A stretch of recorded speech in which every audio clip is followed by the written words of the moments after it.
राधा स्वामी जी, बाणी बाणी संत दरिया जी। आज की सत्संग वीडियो का विषय है, हमारी जिंदगी में सुख और दुख क्यों आते हैं। एक प्रश्न पूछा गया है एक मेरे मित्र द्वारा कि मैं दुख से इतना परिचित हूँ कि सुख का मुझे कोई भरोसा ही नहीं आता है। एक दुख गया कि दूसरा आया, बस ऐसा ही सिलसिला चलता रहता है। क्या कभी मैं सुख के दर्शन पा सकूंगा? मार्ग दिखाएं कि सुख पाने के लिए क्या करूं। मैं सब कुछ करने को तैयार हूं। तो चलिए इसी विषय के संदर्भ में आज की सत्संग वीडियो आरंभ करते हैं। देखो मेरे मित्र, दुख अकेला नहीं आता। कोई दुख अकेला नहीं आता, क्योंकि कोई दुख अकेला नहीं जी सकता। दुख की श्रृंखला होती है, जैसे जंजीरों की श्रृंखला होती है, कड़ियों में कड़ियां पाई जाती हैं। ऐसे दुख के पीछे दुख आते हैं। एक दुख दूसरे दुख को लाता है, और ऐसे ही सुख की भी श्रृंखला होती है। एक सुख दूसरे सुख को लाता है। तुम्हारे हाथ में है कि तुम कौन सी श्रृंखला को शुरू करो। अगर तुम अपने भीतर सुख जन्माओ तो बाहर भी तुम्हारे जीवन में सुख ही सुख फैल जाएगा। जीसस का एक बड़ा प्रसिद्ध वचन है और बड़ा अनूठा है, जिनके पास है उन्हें और दिया जाएगा, और जिनके पास नहीं है उनसे वह भी छीन लिया जाएगा जो उनके पास है। तर्कयुक्त नहीं मालूम होता, न्याययुक्त नहीं मालूम होता, होना तो दूसरी बात चाहिए। कहना था जीसस को, जिनके पास नहीं है उन्हें दिया जाएगा, और जिनके पास है उनसे छीन लिया जाएगा। ये कहते तो बात न्याययुक्त मालूम होती, मगर ये क्या बात कही कि जिनके पास है उन्हें और दिया जाएगा। ठीक कहा, लेकिन जीवन का वही परम नियम है। तुम्हारे पास जो हो वही तुम्हारे प्रति आकर्षित होने लगता है। अगर सुख है तो चारों तरफ से सुख की धाराएं तुम्हारी तरफ बहने लगेंगी। अगर दुख है तो दुख की धाराएं बहने लगेंगी। और अगर तुम बाहर के दुखों को काटने में लग गए और ये याद ही ना किया कि भीतर दुख का चुंबक तुमने जो अंदर रखा है, तो तुम काटते रहो बाहर के दुख, उससे कुछ अंतर ना पड़ेगा। दुख आते रहेंगे और तुम्हें और सताते रहेंगे, तो तुम्हारे तरफ चारों तरफ नरक निर्मित हो जाएगा। लेकिन जड़ अगर समझ में आ जाए कि भीतर है, तो दुख को काट देना कठिन नहीं। एक तलवार की चोट में दुख काटा जा सकता है। और मज़े की बात कि दुख के जाते ही शेष रह जाता है वही सुख है। सुख दुख के विपरीत नहीं है। सुख दुख का अभाव है। जहाँ दुख नहीं है वहाँ जो रह गया शेष वह सुख है। इसीलिए सुख की कोई परिभाषा भी नहीं हो सकती, जैसे स्वास्थ्य की कोई परिभाषा नहीं हो सकती।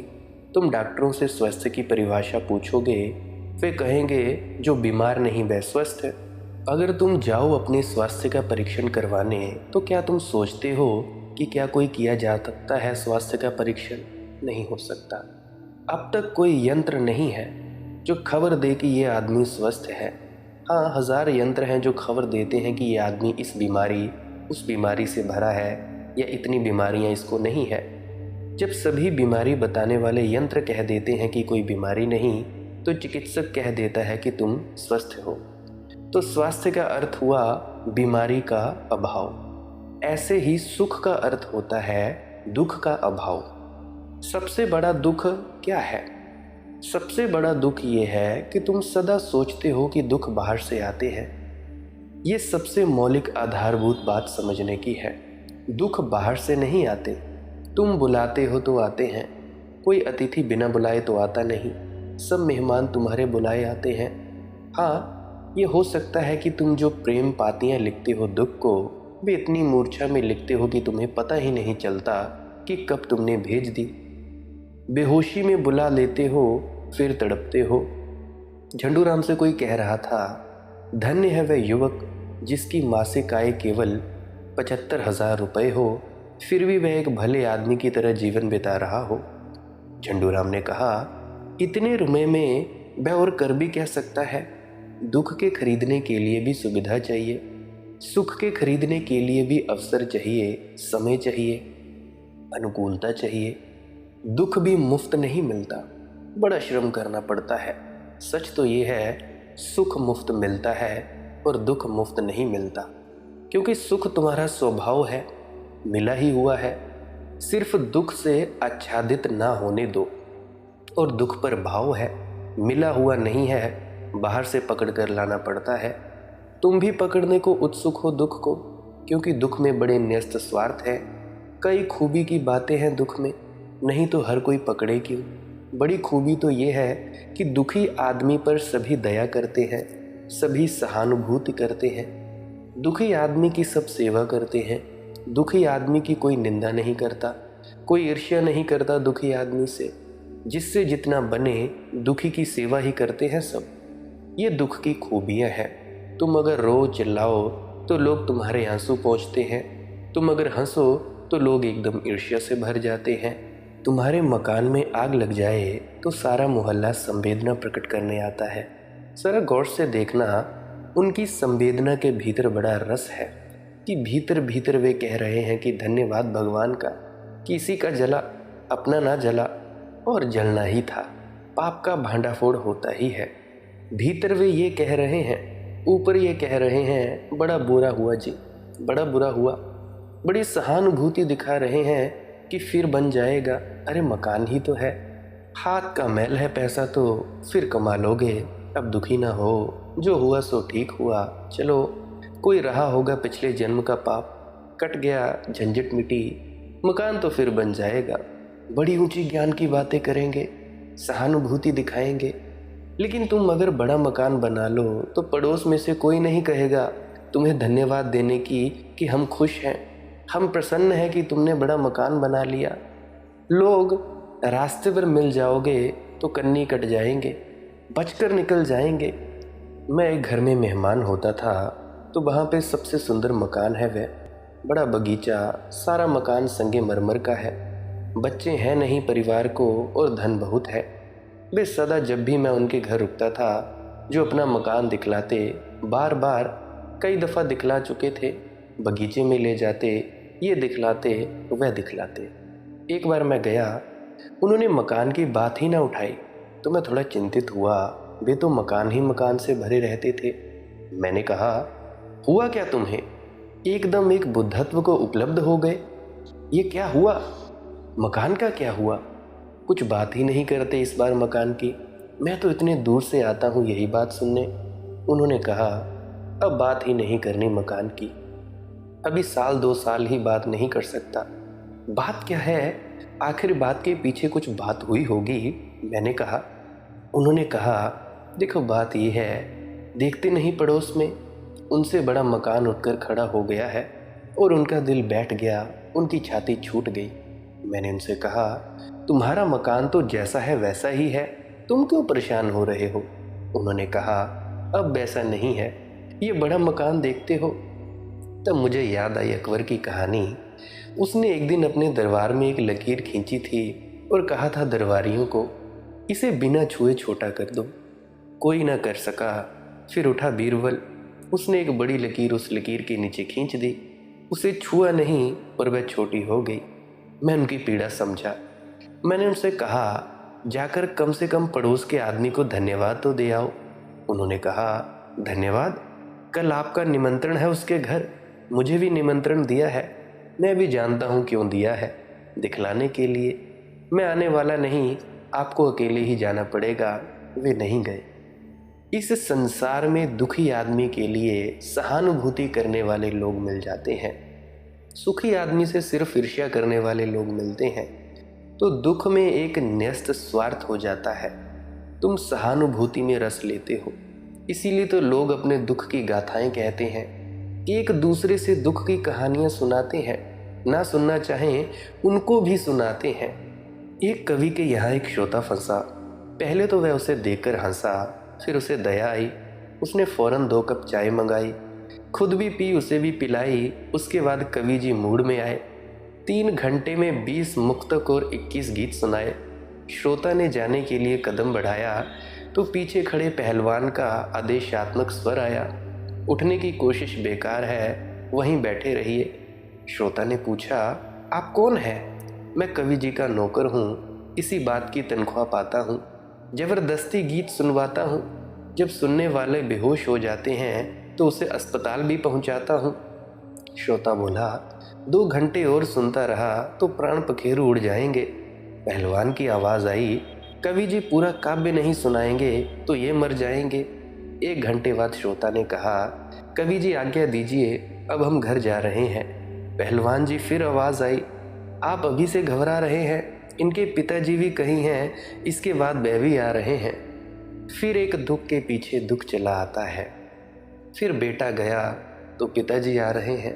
लेकिन शुरुआत, तुम गए ही काहे को कवि के घर, और जब वे हंसे थे तभी क्यों ना निकल भागे, और जब 1 कप चाय पिलाई थी तभी क्यों ना चौंके।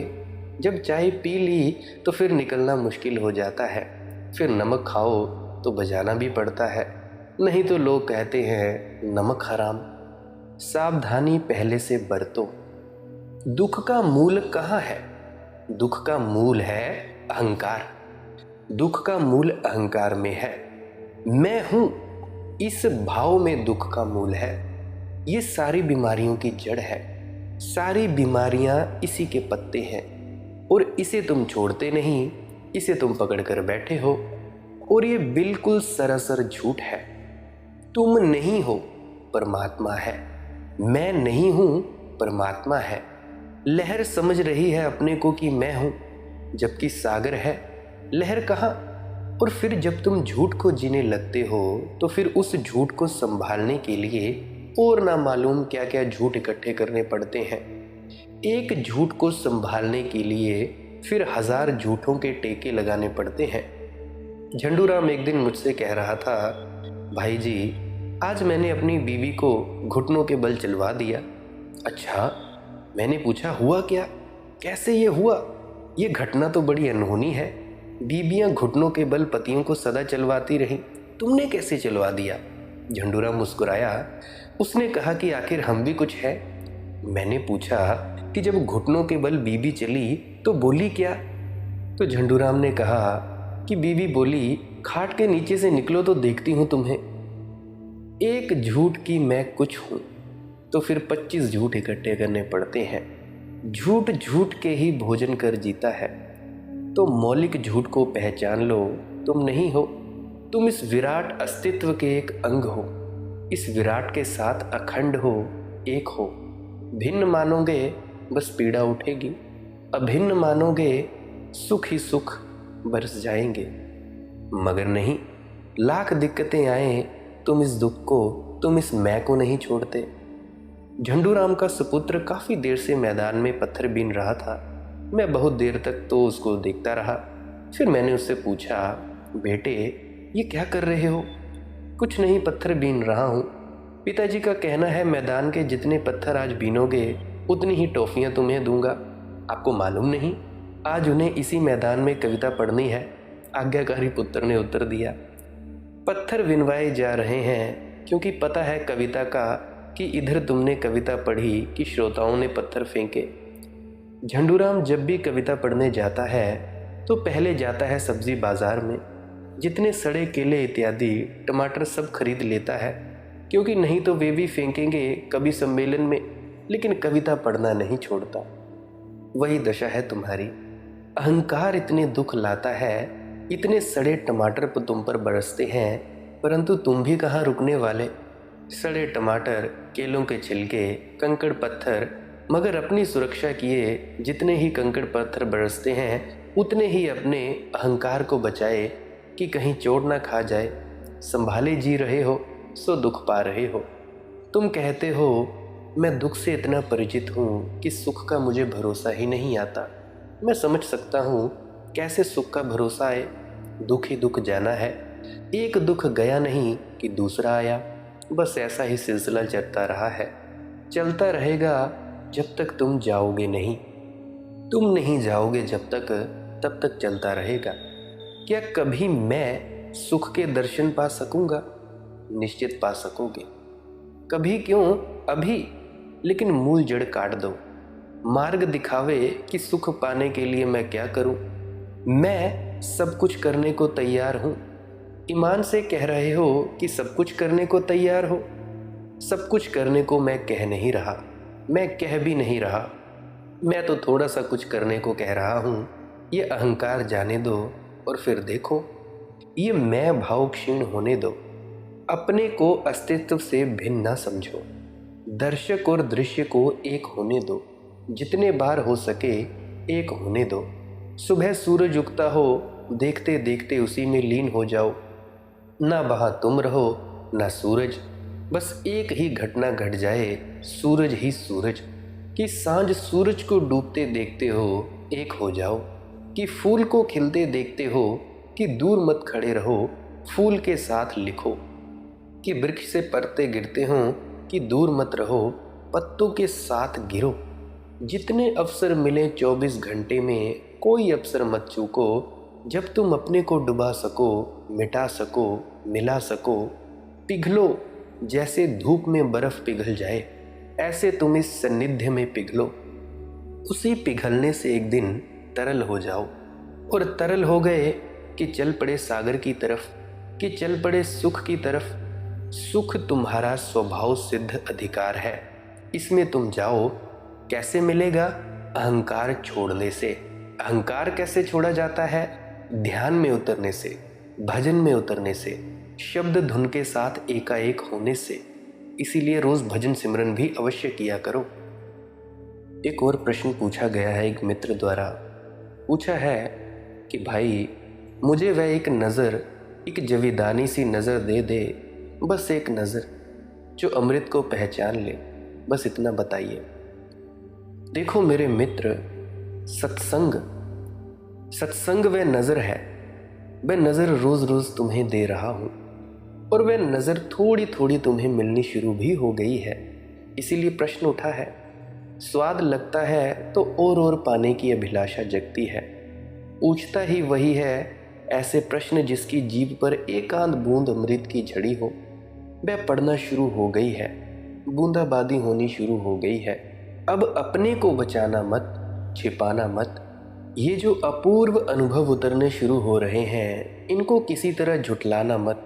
कल्पना कहकर, स्वप्न कहकर द्वार दरवाजे बंद मत कर लेना।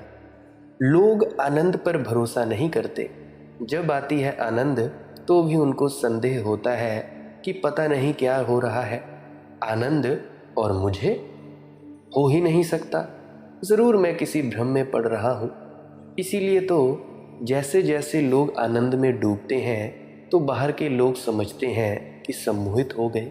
जैसे जैसे लोग मालिक की मौज सत्संग यूट्यूब चैनल के सत्संग सुनने लगते हैं तो दूसरे कहते हैं कि अजीब पागल है, खुद भी पागल है बोले जा रहा है, और दूसरे भी पागल हैं जो सुने जा रहे हैं, इसी को ही सुनते हैं।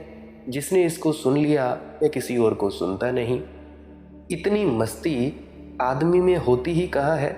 लोग कहते हैं ज़रूर ये होश में नहीं है, ये किसी नशे में है, इनको कोई नशा करवा दिया गया है, स्थूल की सूक्ष्म कोई नशे में डुबा दिया गया है। हजार लोग तुम्हें संदेह उठाएंगे तुम्हारे आनंद पर। तुम्हारी आंख जो खुलने लगी है, शुरू हुई है, उस आंख को लोग अंधा कहेंगे, क्योंकि ये प्रेम की आंख है और प्रेम को लोग अंधा कहते हैं। गणित की आंख वाला कहता है, तर्क को आंख वाले कहते हैं, बुद्धि को आंख वाला कहते हैं, हृदय को अंधा कहते हैं। तुम्हें लोग अंधा कहेंगे, तुम्हें लोग दीवाना कहेंगे, तुम्हें लोग पागल कहेंगे। देखो, सत्संग में लीन हो जाओ और तुम्हें उस सत्य के और ज़्यादा दर्शन होंगे। देखो, धर्म का कोई संबंध जन्म से नहीं है। काश धर्म इतना आसान होता कि जन्म से ही धर्म मिल जाता तो सभी दुनिया में लोग धार्मिक होते, कोई ईसाई, कोई हिंदू, कोई मुसलमान। लेकिन जन्म से कोई धर्म का संबंध नहीं है। जन्म से धर्म का संबंध जोड़ना वैसा ही मूर्खतापूर्ण है जैसे कोई किसी कांग्रेसी के घर में पैदा होता हो और कहे कि मैं कांग्रेसी हूँ। क्योंकि मैं कांग्रेसी घर में पैदा हुआ तो तुम भी हंसोगे कि पागल हो गए हो। कम्युनिस्ट के घर में पैदा हो गए तो कम्युनिस्ट हो गए। पैदा होने से विचार का कोई संबंध नहीं है, धर्म का भी कोई संबंध नहीं है। धर्म तो और गहरी बात है, निर्विचार की बात है। विचार तक का संबंध नहीं जुड़ता जन्म से, तो निर्विचार का कैसे जुड़ेगा? तुम सौभाग्यशाली हो कि तुम वीडियोस की भीड़ में ना चले और भी यूट्यूब चैनल है, तुम वहाँ भी ढूंढ सकते थे इस सत्य को, अमृत की बूंद को वहाँ भी प्राप्त कर सकते थे। परंतु भीड़ में एक सुरक्षा होती है, लेकिन भीड़ तुम्हें भेड़ बना देती है। और जो भीड़ बन गया वह क्या परमात्मा को पाएगा, क्या सत्य को पाएगा? उसे पाने के लिए तो सिंह होना पड़ता है, सिंहनाद करना होता है। उसके लिए तो चलना पड़ता है अपना ही रास्ता बनाकर। हाँ, कभी कभी जब तुम्हें किसी सिंह की दहाड़ सुनाई पड़ जाएगी तो तुम्हारे भीतर सोया हुआ सिंह जग जाता है। तोतों की बातें सुनकर ज़्यादा से ज़्यादा तुम तोते हो सकते हो, बस और कुछ नहीं हो सकते। सिंह की दहाड़ सुनकर शायद तुम्हारी छाती में सोई जन्मों जन्मों से जो प्रतिभा है अंकुरित हो उठे। तुमने उस बूढ़े सिंह की कहानी तो सुनी होगी, जिसने एक दिन देखा कि एक जवान सिंह भेड़ों के बीच में घसर पसर भागा जा रहा है। वह बड़ा हैरान हुआ, ऐसा चमत्कार कभी देखा ना था। और भेड़ें उससे परेशान भी नहीं है, उसी के साथ भाग रही हैं। इस बूढ़े सिंह को देखकर भाग रही हैं और जवान सिंह उन्हीं के बीच में भागा जा रहा है। बूढ़े से रहा ना गया, दौड़ा, बामुश्किल पकड़ पाया। पकड़ा सिंह को, जवान सिंह मिमियाया, क्योंकि संयोग से वह भेड़ों के बीच ही बड़ा हुआ था। उसकी माँ एक छलांग रहा रही थी एक टीले से दूसरे टीले पर, और बीच में ही बच्चों का जन्म हो गया। माँ तो छलांग लगाकर चली गई, बच्चा गिर पड़ा नीचे भेड़ों के झुंड में। उसी में बड़ा हुआ, घास पात चरा, उन्हीं की भाषा सीखी, मिमियाना सीखा, डरना घबराना सीखा। उसे याद भी आए तो कैसे आए कि मैं सिंह हूँ, चिताए तो कौन चिताए। सारी भेड़ें भागती थीं सिंह को देखकर, तो वह भी भागता था अपने बालों के साथ। लेकिन इस बूढ़े सिंह ने उसे पकड़ा। वह गिड़गिड़ाए, पसीना पसीना, जवान सिंह पसीना पसीना। बूढ़ा कहे कि बेटा तू शांत तो हो जा पहले, मगर वह कहे मुझे छोड़ो, मुझे जाने दो, मेरे लोग जा रहे हैं और तुम मुझे रोक रहे हो, मुझे जान बख्शो। मगर बूढ़ा नहीं माना, उसे घसीट कर तालाब के किनारे ले गया और कहा कि झांक तालाब में और देख मेरा चेहरा और तेरा चेहरा। दोनों ने झांका, बस एक क्षण में क्रांति घट गई। एक दहाड़ उठी, उस जवान सिंह की छाती में सोई हुई गर्जना उठी। पहाड़ कंप गए, घाटियां गूंज गई। कुछ कहा नहीं, बस चेहरा दिखा दिया। जवान सिंह को दिखाई पड़ गया कि अरे, मैं भी भेड़ों में जी रहा हूँ। मैं तो ऐसा ही हूँ जैसा तुम, मैं तो वैसा ही हूँ जैसा ये सिंह। बस इतना बोध। सद्गुरु का इतना ही काम है कि पकड़ ले चले तुम्हें। तुम चाहे कितने ही मिमियाओ, कितने ही भागो, वह पकड़कर तुम्हें ले ही आए किसी दर्पण के पास। उसके सारे वक्तव्य दर्पण है, उसकी मौजूदगी दर्पण है, उसका सत्संग दर्पण है। वह तुम्हें अपना चेहरा पहचानने की व्यवस्था करा रहा है। और एक ही सत्य है कि वह अपनी अंतरात्मा तुम्हारे सामने उघाड़ कर रख दे, कि तुम देख सको कि अरे, यही तो मेरे भीतर भी है। और उठे हुंकार और तुम भी भर जाओ नाद से, और तुम्हारे भीतर भी सिंह की गर्जना हो। हवा में इन दिनों जहरीला सुरूर है, हवा में इन दिनों जहरीला सुरूर है। हर एक सर उठाए है गोवर्धन परेशानियों के, हर एक अधमरा है अनिश्चयों आर बहेलियों से। हर एक से नाराज, पर टहलता है होकर बलगीर। रिश्ता आदमी का आदमी से चकनाचूर है, हवा में इन दिनों जहरीला सुरूर है। कोई बात है कि आदमी सब सहकर भी बच रहता है, आंसुओं में हंस सकता है, दुखों में भी नाच सकता है। दुश्मनी के दौरों में वह चीते की तरह है चौकन्ना, अपने पे ही हद पर जिसे मर जाना मंजूर है। हवा में इन दिनों जहरीला सुरूर है। हवा में बहुत जहर छाया हुआ है। प्रेम की जगह घृणा के बीज हमने बोए हैं, हिंदू के, मुसलमान के, ईसाइयों के, जैन के, और भी न जाने कई खंड खंड हो गए हैं। आध्यात्म अखंड हवा में पैदा होता है। हमने भाईचारा तक छोड़ दिया है, मैत्री तक भूल गए हैं। प्रार्थना कैसे पैदा होगी? हम प्रेम के दुश्मन हो गए हैं। प्रार्थना कैसे पैदा होगी? प्रेम न करोगे तो तुम कभी प्रार्थना भी न कर सकोगे, क्योंकि ये प्रेम का ही इत्र है प्रार्थना। पत्नी को प्रेम किया पति को प्रेम किया, बेटे को, माँ को, भाई को, पिता को, बंधु बंधुओं को, और अब जगह पाया है कि प्रेम बड़ा है और प्रेम का पात्र छोटा पड़ जाता है। उंडेलते हो, पात्र छोटा पड़ जाता है, पूरा तुम्हें झेल नहीं पाता। ऐसे अनेक अनेक अनुभव होंगे। तब एक दिन तुम उस परम पात्र को खोजोगे, परमात्मा को, जिसमें तुम अपने को उंडेल दो, तुम छोटे पड़ जाओ, पात्र छोटा ना पड़े कि तुम पूरे के पूरे चुक जाओ। तुम सागर हो और छोटे छोटे गागरों में अपने को उंडेल रहे हो। तृप्ति नहीं मिलती, कैसे मिलेगी? सागर को उंडेलना हो तो आकाश चाहिए, मगर सागर आकाश तक आए इसके पहले बहुत गागरों का अनुभव अनिवार्य है। प्रेम करो, जीवन की निसर्गता से विरोध ना करो, जीवन का निषेध ना करो, जीवन का अंगीकार करो, अहोभाव से अंगीकार करो, क्योंकि उसी अंगीकार से फिर एक दिन तुम परमात्मा को भी अंगीकार कर सकोगे। परमात्मा यहीं छिपा है, इन्हीं वृक्षों में, इन्हीं लोगों में, इन्हीं पहाड़ों में, इन्हीं पर्वतों में। तुम अस्तित्व को प्रेम करना सीखो। तुम्हारा तथाकथित धर्म तुम्हें अस्तित्व को घृणा करना सिखाता है। बाहर जो है निसर्ग, उसको भी घृणा करना सिखाता है, और तुम्हारे भीतर जो निसर्ग है उसे भी घृणा करना सिखाता है। निसर्ग को प्रेम करो, क्योंकि निसर्ग परमात्मा का घूंघट है। निसर्ग को प्रेम करो तो घूंघट उठा सकोगे। आशा की किरण तो निश्चित है, आशा की किरण तो कभी नष्ट नहीं होती। रात कितनी ही अमावस्या की आ गई हो, सुबह तो होगी, सुबह तो होकर रहेगी। अमावस्या की रात कितनी ही लंबी हो और कितना ही हमारा देश गलत धारणाओं में डूब गया हो, लेकिन फिर भी कुछ लोग हैं जो सोच रहे, विचार रहे, ध्यान कर रहे हैं। वे ही थोड़े से लोग तो धीरे धीरे इकट्ठे हो जाते हैं सद्गुरुओं के पास और उनसे सच्ची शिक्षा पा लेते हैं, ध्यान करने की युक्ति जान लेते हैं और भीतर डूब जाते हैं। रोटी का मारा ये देश अभी कमल को सही पहचानता है। माना भूखा है ये देश, माना दीनहीन है, मगर कुछ आंखें अभी भी आकाश की तरफ उठती हैं। कीचड़ बहुत है मगर कमल की पहचान बिल्कुल खो गई है, ऐसा भी नहीं है। लाख में कोई एकाध को अभी भी कमल पहचान में आ जाते हैं, प्रतिविज्ञा हो जाती है। नहीं तो तुम कैसे होते इस YouTube चैनल पर? ज़रूर तुम कमल को कुछ पहचानते हो। लाख दुनिया कुछ कहे, सब लोक लाज छोड़कर तुम मेरे साथ होने को तैयार हो। आशा की ये किरण है। तो मैं तुम्हें अब ये आदेश देता हूँ, जाओ ढूंढो किसी पूरे संत सद्गुरु को।